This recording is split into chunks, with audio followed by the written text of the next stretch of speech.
स्वागत है आप सभी लोगों का मेरे चैनल साइंस और टेक्नोलॉजी में। मैं अनुपम विपुल आप सभी लोगों का स्वागत करता हूं आज के शो कंप्यूटर वेडनेसडे में। आज हम लोग बात करेंगे विंडोज़ और आर्म के बारे में, तो समझते हैं। तो सबसे पहले समझिए प्रॉब्लम क्या है। प्रॉब्लम ये था कि बहुत लंबे समय तक के लिए, यानी समझिए अर्ली 2010 में लोग को थोड़ा दिखने लगा था, और उससे मतलब अराउंड 2015 टू 2020 बहुत ज़्यादा स्टैग्नेशन आ गया था पीसी मार्केट पे। यानी कि इंटेल जेन्युइनली मतलब सिर्फ 10% का इंप्रूवमेंट दे रहा था, और एएमडी compete नहीं कर पा रहा था। तो हिसाब ये समझिए कि टोटल हॉर्स पावर जो था मतलब पीसी का, वो बहुत ग्रो नहीं हो रहा था। मतलब पहले फटाफट डबल होता जाता था। कहाँ आप 1 GB रैम खरीद रहे थे, कहाँ उससे 10 GB पे रैम आ गए, और फिर ये होगा कि 12 GB रैम का उससे ज़्यादा कोई जा नहीं रहा, 16 मतलब ग्रोथ का रेट स्लो हो गया। और ये समझिए कि मतलब x86 ग्रो जरूर कर रहा था, लेकिन परसेंटेज में कि मतलब 20% बेटर हो गया, 30% बेटर हो गया।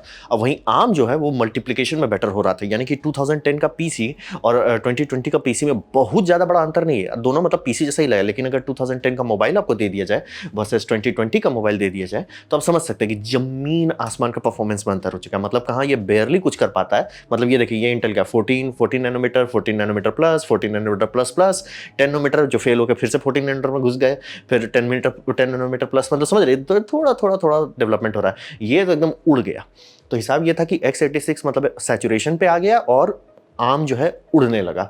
अब हिसाब से ये बना कि सबसे बड़ा अंतर कहाँ है। क्या ऐसा हो गया कि मोबाइल हर वो काम कर लेता है जो आपका डेस्कटॉप कर लेता है? नहीं, सवाल ही नहीं है, दूर दूर तक सोचना भी नहीं है। लेकिन सबसे बड़ा अंतर ये आ गया कि परफॉर्मेंस पर वाट, यानी कि मैं आपको 2 वाट का बैटरी देता हूं, उस पर आप क्या कर पाते हैं, उस मामले में आर्म मतलब अच्छे से रिन सुप्रीन से टाइट से धो के x86 को हटा देता है। तो वही समझिए। और x86 मोबाइल में भी उतरने का कोशिश किया था इंटेल, मतलब मोबाइल के लिए भी प्रोसेसर बनाया, लेकिन वो भी पिट गया। तो बात था कि ये एक प्रॉब्लम धीरे धीरे ही आया, लेकिन बहुत बड़ा हो गया है। कि मतलब लिटरली वो कहाँ 10% 20% ग्रो करे थे, कहाँ ये आम मतलब जो कि बहुत पीछे था, देखते देखते अरे भैया आप हटो, आपसे कहा होगा। और परफॉर्मेंस पर वॉट में तो डिस्कशन ही नहीं करना है। तो ये मतलब सीरियस बात हो गया। अब बात करते हैं कि विंडोज सीधे आम पे क्यों नहीं कूद जाता। हिसाब ये समझिए कि एप्पल बहुत छोटी कंपनी है। मतलब एप्पल 2 ट्रिलियन के, मैं स्टॉक वैल्यू को हटा के बात कर रहा हूँ। अगर एप्पल के कितने हार्डवेयर बिकते हैं वर्सेस कितना, मतलब आप सोचिए एप्पल जितना डेस्कटॉप बेचता है, सारे डेस्कटॉप्स को मिला दीजिए, उतना एचपी, लिनोवो, डेल ये सब कितने दिन में बेचते हैं। तो बहुत ज़्यादा बड़ा अंतर है दोनों का स्केल में।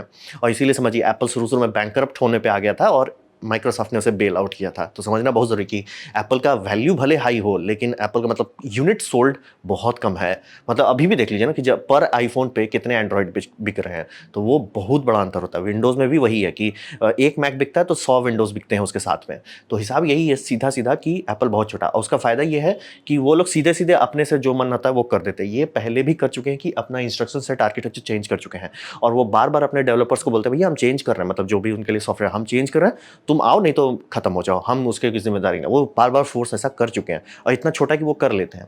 तो वो पहले मोटोरोला का प्रोसेसर इस्तेमाल करते थे, फिर आईबीएम पे उतरे पावर पीसी करके, फिर वो इंटेल पे उतरे, फिर अभी इंटेल से उतर के अपना इन हाउस पे कर रहे हैं। और ये हर बार ब्रूट फोर्स कर रहे थे, भैया तुम जैसे इंटेल से अभी इन हाउस वाला ट्रांजेक्शन चल रहा है, तुम ट्रांजिशन करो नहीं तो सीधे बैंकरप्ट हो जाओगे, उसकी जिम्मेदारी हम नहीं लेते। वो ब्रूट फोर्स कर सकते हैं एप्पल, इसीलिए ये काम कर पाता है। अब वहीं विंडोज जो है, और विंडोज और x86 शादी किए हुए हैं एक दूसरे से, मतलब दोनों ही इंडिपेंडेंट है, और दोनों मतलब दशकों से एक दूसरे के साथ चल रहा है। तो हिसाब ये समझिए इसका साइड इफेक्ट ये होता है, अच्छा भी है बुरा भी है, लार्जेस्ट लेगेसी सपोर्ट चल रहा है। यानी कि आप हैरान हो जाएंगे कितने पुराने जमाने का प्रिंटर अभी भी ए सर्विस में है, बी वो अभी भी विंडोज पे चल रहा है। तो ये बहुत बड़ा था। अभी रिसेंटली जैसे कोरोना का इंसिडेंट हुआ था, तो काफ़ी जगह पे ऊटपटांग चीज़ आने लगा, सुनने को आपको मिला कि अरे ये मतलब मतलब समझिए रोगी लोग को स्टोर नहीं कर पा रहे डेटाबेस में, क्योंकि डेटाबेस पुराना विंडोज़ पे चल रहा था। मतलब ऐसे ऊटपटांग, ये एक्सेल शीट पे चल रहा था, जो कि मतलब एक्सेल को अपग्रेड किया गया है। तो लेकिन समझ रहे हैं कि पहले वाले सिस्टम पे, पहले ऑपरेटिंग सिस्टम में ये सब बहुत बड़ा इंडस्ट्री है। तो ये कहाँ पे, आप तो ऐसा नहीं देखते, तो ये है कहाँ, ये है कमर्शियल, इंटरप्राइज और इंडस्ट्रियल सेक्टर में। और ये तीनों सेक्टर जो है चेंज एकदम नहीं एक्सेप्ट करता। मतलब अगर इन्होंने कुछ लिया और ये काम करता है, जैसे कि मान लीजिए आपका इंडस्ट्रियल रोबोट के लिए उन्होंने विंडोज़ का एक सिस्टम लिया, वो काम कर रहा है, वो छेड़ेंगे ही नहीं ना उसे अपग्रेड करेंगे, लेकिन विंडोज़ को तो सपोर्ट करना है। तो हिसाब ये बन गया कि बहुत बड़ा लेगेसी सपोर्ट है इसीलिए। और ये तीनों सबसे ज़्यादा पैसा भरते हैं, मतलब ये पायरेसी एकदम कम करते हैं, और हाई वैल्यू कस्टमर्स आते हैं, यानी कि ये ज़्यादा महंगा आपको दे सकते हैं, मतलब ज़्यादा प्रॉफिट देते हैं पर कस्टमर। तो कमर्शियल, इंटरप्राइज, इंडस्ट्री सेक्टर एकदम चेंज नहीं एक्सेप्ट करते, और ये बिलियंस ऑफ कस्टमर वाले कैटेगरी में आते हैं। भले आप नहीं देख रहे हो, लेकिन कितने रोबोटिक्स हैं जिसमें विंडोज़ का सिस्टम चल रहा है। मतलब जैसे कि सीएनसी मशीन हो गया, हॉस्पिटल्स हो गया, ऑफिस हो गया, कॉल सेंटर्स हो गया, मतलब अगर आप टोटल लिस्ट निकालेंगे हैरान हो जाएंगे, इतना बड़ा विंडोज। तभी तो Bill Gates world of the rich बना था, रिचेस्ट। वो सीरियस वाली बात है, मतलब बहुत सीरियस बात है। मतलब ऐसा बात होगा कि आपको आईफोन चेंज करना है वर्सेस एक पूरा सर्वर। सर्वर नहीं चेंज किया जाएगा, भले उससे बेटर आ जाएगा, नहीं चेंज किया जाएगा, क्योंकि जब तक उसका रिटर्न ऑन इन्वेस्टमेंट कंप्लीट नहीं होता उसको नहीं चेंज किया जाएगा। तो ये समझना बहुत ज़रूरी है। और इसको मतलब पब्लिकली अगर आप समझना चाहते हैं, आम लोगों के आम भाषा में समझना चाहते हैं, ऐसा समझिए कि आपको गाड़ी बदलना है वर्सेस पूरा रेलवे बदलना है। इसीलिए माइक्रोसॉफ्ट इतना इतना आसानी से अडॉप्ट नहीं कर सकते जितना सब लोग सोच लेते कि अरे माइक्रोसॉफ्ट ये कर लेना चाहिए, वो कर लेना चाहिए। उनको ये देखना है ना कमर्शियल इंटरप्राइज और इंडस्ट्रियल क्या करेंगे। तो इसीलिए उनके लिए है कि भैया हमें पूरा रेलवे बदलना है। मतलब प्रिंटर के ड्राइवर्स काम करना बंद कर देंगे अगर विंडोज़ किसी दिन सब चीज़ बदलने लग गया। बहुत ज़्यादा लेगेसी कोड इनको संभालना पड़ता है। तो ये बहुत बड़ा समस्या है। और एप्पल सीधा सीधा फेंकते चला जाता है लेगेसी कोड की। मतलब इंटेल वाला ट्रांजिशन करके देखिए, चल रहा है बल्ले बल्ले, नहीं चल रहा है कोई बात नहीं, आपको हम हटा देंगे। तो हिसाब समझिए, स्केल का बहुत बड़ा अंतर है। इसलिए विंडोज़ के लिए बस ये कर लो वो कर लो नहीं किया जा सकता। यहाँ पे एक दूसरा बात आता है कि अगर माइक्रोसॉफ्ट सीरियसली उतरना भी चाहता है तो भी वो फंस जाता है। वो फंस जाता है जिसे हम लोग कहते हैं चिकन एंड एग सिनेरियो। ये गेम कंसोल के साथ भी होता है और मोबाइल इकोसिस्टम के साथ भी होता है। तो यहाँ पे समझिए कि लोग के पास हार्डवेयर होना चाहिए तभी वो सॉफ्टवेयर खरीदेंगे। आपके पास हार्डवेयर होगा, जिस हार्डवेयर पे सॉफ्टवेयर चलेगा तभी ना आप खरीदोगे। अगर हार्डवेयर ही नहीं है तो आप खरीदोगे क्या। तो सॉफ्टवेयर ठीक है। अब बात है कि सॉफ्टवेयर का अगर इकोसिस्टम है ही नहीं, मतलब मान लीजिए हज़ारों सॉफ्टवेयर नहीं, जैसे अभी आप विंडोज़ करें तो कभी नहीं। मैं विंडोज़ में सैटेलाइट से फोटो निकालने वाले सॉफ्टवेयर चलाता हूँ। लिटरली मैं वेदर सैटेलाइट, नोवा वेदर सैटेलाइट से निकाल सकता हूँ डेटा। उसका मतलब जो सॉफ्टवेयर स्टैक है वो पूरा अवेलेबल है। सॉफ्टवेयर डिफाइंड रेडियो से लेके उसका जो इमेज प्रोसेसिंग स्टैक है सब अवेलेबल है विंडोज़ पे। विंडोज़ इकलौता है प्लेटफॉर्म है जिसपे आपको कभी नहीं सोचना पड़ता ये चलेगा कि नहीं चलेगा। तो वो सॉफ्टवेयर इकोसिस्टम को आप हटा दो तो मैं हार्डवेयर क्यों खरीदूं आपका नौटंकी वाला जिसमें वो सॉफ्टवेयर स्टैक ना हो। तो समझ रहे हैं, अब जब पोटेंशियल सेल्स ही नहीं कि हार्डवेयर बिका नहीं क्योंकि सॉफ्टवेयर इकोसिस्टम नहीं था, वो देख के लोग बोलेंगे भैया जब आपका बिक ही नहीं रहा तो उसमें हम क्यों डेवलपर हाथ लगाएगा उस पर कि हम उसके लिए कुछ यूनिक बनाएं या पुराने जो एग्जिस्टिंग इक्विपमेंट्स है, एग्जिस्टिंग सॉफ्टवेयर कोड्स हैं उसको पोर्ट करें। ये लटक जाता है। और इनके पास वो नहीं है कि ये पूरा वर्टिकल है, भैया चेंज करना है करो नहीं तो तुम्हें निकाल दिया जाएगा ऐप स्टोर से। ऐसा तो इनके पास है नहीं। तो वही समझिए, इस कारण से x86 जो है हमेशा बार बार लटक जाता है। x86 काम करता है, अच्छे से काम करता है, तगड़ा काम करता है। क्योंकि ये समझिए कि बहुत बार लोगों को लगता है ना कि एप्पल पे ही सारा चीज़ हो रहा है। नहीं हो रहा है, नहीं हो रहा है। सीधा सीधा आप हॉलीवुड पे जाइए, हॉलीवुड के जितने स्टूडियोज़ हैं सब में आपको एप्पल दिखेगा, ठीक है। अब बस उनका फाइल को ट्रैक कीजिए, वो फाइल आएगा इंडिया में। इंडिया में स्टूडियो में काम कर, मेरे दोस्त काम करते हैं तो इसलिए मुझे पता है, लिटरली काम करते हैं। हाँ भाई किस सॉफ्टवेयर बोल रहे हैं, अरे वो दिखाने के लिए वहाँ एप्पल दिखाते थे, हम लोग तो HP पे काम कर रहे हैं। आधे दूसरे स्टूडियो में अरे ये तो लिनोवो पे काम कर रहा है, अरे जाइए HP ये डेल पे काम हो रहा है। समझ लीजिए ये होता है कि दिखाना कि मतलब अरे आइए हम लोग एकदम ये हैं। एडिटर्स भले काम कर लें लेकिन जो main crunching, main VFX works है या तो वो इस पे लिनक्स के रेंडरिंग फार्म में रेंडर किया जाएगा और विंडोज़ में किया जाएगा और बाकी चीज़ में छुआ भी नहीं जाता। तो ये समझना ज़रूरी। और ये मैं स्केल की बात कर रहा हूँ यहाँ पे, मतलब जो जो स्टूडियोज़ की बात कर रहा हूँ वो सब में 100 पिक्चर पर साल प्रोसेस होते हैं। तो वही समझ लीजिए वो वाली बात हो जाती है कि जब x86 है जो काम कर रहा और उसका इकोसिस्टम दी ग्रेटेस्ट है, मतलब 1990 का सॉफ्टवेयर है जो मैं नोवा वाला सॉफ्टवेयर से बात करता हूँ, काम करता है, मुझे सोचना नहीं पड़ता, काम करता है, don't have to think about it. तो बात है कि कोई क्यों करे, मतलब जैसे कि आपका HP क्यों बोले कि ठीक है मैं आम का लैपटॉप बनवाऊँ, क्यों बोले डेल की मैं बनवाऊँ। मतलब उनके पास है x86 जो काम करता है, भले थोड़ा सा अप डाउन है लेकिन काम तो कर रहा है और बम परफॉर्मेंस भी दे रहा है। तो हिसाब वही रहता है कि और विंडोज़ पहले भी ट्राई किया है आम उस पे उतरने का। मतलब आप ये देख सकते हैं माइक्रोसॉफ्ट SQ करके बनाया था, बहुत ख़राब परफॉर्मेंस था। सॉफ्टवेयर स्टैक इतना ख़राब था कि ये 32 बिट से ऊपर जा ही नहीं सकते थे, 64 बिट का सपोर्ट भी नहीं था ढंग से, तो मतलब मेजॉरिटी नहीं चलता। फिर विंडोज़ RT उतारा गया था, ये भी पिट गया। कारण वही रहता है कि बार बार माइक्रोसॉफ्ट उतार रहा है हार्डवेयर, लेकिन फिर वही बात हो जाएगी, हार्डवेयर आपने उतार दिया लेकिन सॉफ्टवेयर नहीं है, क्योंकि सॉफ्टवेयर को पोर्ट क्यों करे। और हार्डवेयर आपका उतना बिक नहीं रहा ये देख के कि सॉफ्टवेयर नहीं है, तो फिर हो जाता है कि भाई हम पोर्ट करें ही क्यों। ये चिकन एंड एग सिचुएशन बार बार फंस जाता है, क्योंकि सब लोग घूम फिर के आता है, विंडोज बोलता है आम पे जाओ, बाकी सब लोग बोलते हैं, मतलब जो सॉफ्टवेयर डेवलपर्स है जैसे अडोबी हो गया, क्यों क्यों। ये चिकन एंड एग सिचुएशन बहुत सीरियस है। अब बात करते हैं तो इसको सॉल्व करने का औजार क्या क्या है। इस पे सबसे इधर ये समझिए कि अभी इस टाइम पे यानी कि 2022 के आसपास में iOS और एंड्रॉइड डोमिनेंट कंप्यूटेशन प्लेटफॉर्म बन चुका है। यानी कि जितने कंप्यूटेशन किए जा रहे हैं इस पूरी दुनिया में, सर्वर वर्वर को हटा दीजिए, स्टैटिक चीज को हटा दीजिए, कस्टमर के साइड से देखिए तो वो सीधे या iOS पे होगा या एंड्रॉइड पे, मेजॉरिटी एंड्रॉइड पे ही है। और आप वो समझ लीजिए कि ये कंप्यूटेशन हो गया, धीरे धीरे एंड्रॉइड इतना पावरफुल होते जा रहा है कि कल को वो डेस्कटॉप रिप्लेस करने के बहुत नजदीक है। परफॉर्मेंस तो ऑलरेडी है, बस उसका UI इंटरफेस जिस दिन ठीक कर दिया जाए वो भी हो जाएगा। और इसका मतलब होता है कि थ्रेट जो आर्म से आ रहा है और एप्पल से आ रहा है, ये दोनों बहुत खतरनाक है, रियल है, हकीकत है। यानी कि मतलब विंडोज प्यार से धीरे धीरे गायब हो सकता है मार्केट से। तो x86 और विंडोज़ का जो रिस्क है वो एक फजीयत वाला चीज़ में फंस जाता है कि विंडोज़ और x86 हम लोग एक साथ सोचते हैं, लेकिन दोनों अलग-अलग है ना। x86 कंट्रोल कर रहा है इंटेल, इंटेल के पास लाइसेंस है और लाइसेंस को सब लाइसेंस किया गया सिर्फ एक और कंपनी के साथ, AMD के साथ। इसीलिए सिर्फ यही दोनों कंपनी बना सकती है, जबकि आर्म का लाइसेंस खुला है, वो कोई भी लाइसेंस कर सकता है जब तक आप उनको पैसा दे सकते हो। इसीलिए उसमें क्वालकॉम है, आपका मीडियाटेक हो गया, आपका सैमसंग एक्सोनोस हो गया, इसीलिए वो इतनी सारी कंपनी उस पे काम करती है। लेकिन x86 इंटेल सिर्फ एक और कंपनी को दिया था, वो भी इसलिए कि मतलब जो एक उस टाइम इंटेल बहुत छोटी कंपनी थी और उनका था कि हम उतना सप्लाई कर देंगे, लेकिन जो खरीद रहे थे कस्टमर वो बोले भाई हम पे आपको भरोसा नहीं, आप इसका कोई और मतलब फैब्रिकेशन लैब बनवाइए। तो AMD उसको खरीद लिया कि ठीक है हम इसका क्लोन बना के आपको दे देंगे कि जस्ट इन केस आप अगर इस पर सॉफ्टवेयर डेवलप करते हो वो लटक नहीं जाएगा, भैया इंटेल फेल हो गया तो हम लटक जाएंगे। तो थैंकफुली दोनों एटलीस्ट दो तो हो गए। तो वही है कि विंडोज़ कंट्रोल नहीं कर सकता x86 को, नहीं बोल सकता x86 के डेवलपर को भैया तुम परफॉर्मेंस को भागना छोड़ो, तुम शांति से परफॉर्मेंस पर वाट को सुधारो ताकि तुम्हारा लैपटॉप एप्पल के M1 को धो सके। ये नहीं कर सकते। माइक्रोसॉफ्ट बात कर सकता है, बोल कर सकता है, सजेस्ट कर सकता है, कंट्रोल नहीं कर सकता। तो इस कारण से बार बार ये लटक जा रहा है कि माइक्रोसॉफ्ट के कंट्रोल में ये नहीं है। तो माइक्रोसॉफ्ट क्या करे? माइक्रोसॉफ्ट का सीधा ऑप्शन है कि हार्डवेयर का ऑप्शन जो कि इंडिपेंडेंट है, तो वो दोनों हार्डवेयर को सपोर्ट कर ले कि भैया हम आर्म भी सपोर्ट कर लेते हैं। अब बात है कि यहाँ पे करने के लिए माइक्रोसॉफ्ट का डिवीजन, मतलब माइक्रोसॉफ्ट बड़ा कॉर्पोरेशन, उसका एक डिवीजन है जो विंडोज़ वाला डिवीजन, उसको बहुत लॉस लीडिंग प्रोडक्ट बनाना पड़ेगा। तो और ये उनको पता है, बनाएंगे ही और ये नुकसान में ही बिकेगा, ये उनको पता है, लेकिन करना ही पड़ेगा, ऑप्शन नहीं है। ये समझिए ऐसा होगा जैसे PlayStation 3 जब बेचा गया था नुकसान में बेचा जा रहा था, वो करना ही पड़ता, कई बार आपको करना पड़ता chicken and egg situation break करने के लिए। तो इनको लॉस लीडिंग प्रोडक्ट उतारना है, तभी ये हमको छू सकते हैं। और इनको complete and polish software stack देना है, यानी कि जैसे विजुअल स्टूडियो है, ये बना ही नहीं है ढंग से कि ये अपना प्रोटोकॉल पोर्ट कर सकें, मतलब कि जो पुराने आर्किटेक्चर पे आपका विंडोज चल रहा है उसको x86 के ये मतलब x86 से उठा के आर्म में नेटिवली पोर्ट करें। उसको इस साल लॉन्च किया जा रहा है, मैंने नीचे वीडियो दे दिया, ये विजुअल 2022 में किया जाएगा विजुअल स्टूडियो में। और इनको अट्रैक्टिव डेवलपमेंट किट लॉन्च किया जाएगा। ये डेवलपमेंट किट है, दो बार है, एक तो मतलब था स्नैपड्रैगन ऑन विंडोज़ और ये दूसरा है प्रोजेक्ट।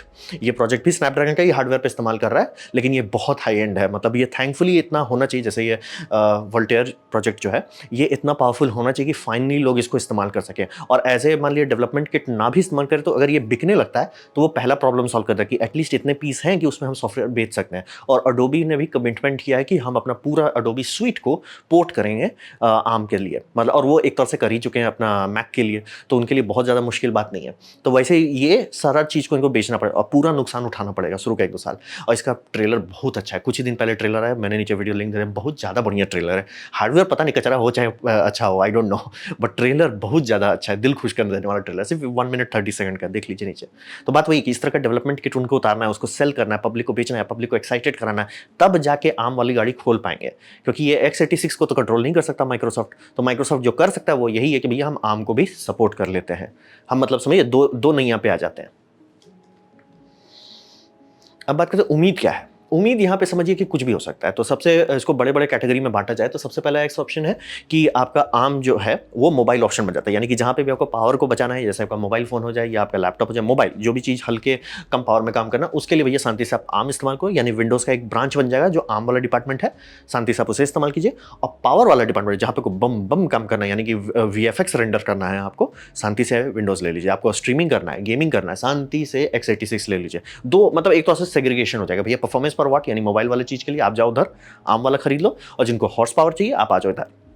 तो ये हो सकता है। और इसमें ये हो जाएगा कि दो मतलब केपेबल ऑप्शन है, कस्टमर के पास रहेगा कि विंडोज़ मेरे पास खरीद सकता हूँ, और आप हार्डवेयर के हिसाब से चूज़ करोगे। जैसे मान लीजिए विंडोज़ सर्वर कोई चलाना चाहता है तो बोलेगा यार मैं x86 लेता हूँ, लेकिन मान लीजिए कल को कोई आर्म वाला ही डेवलपमेंट अच्छा जाता है, बोले नहीं विंडोज़, बोलेगा हमारे पास उसका भी ऑप्शन है, हमारे पास उसका भी स्टैक है, आप खरीद लीजिए। मतलब दो पैरेलल ऑप्शन होगा और हार्डवेयर आप चूज़ करोगे।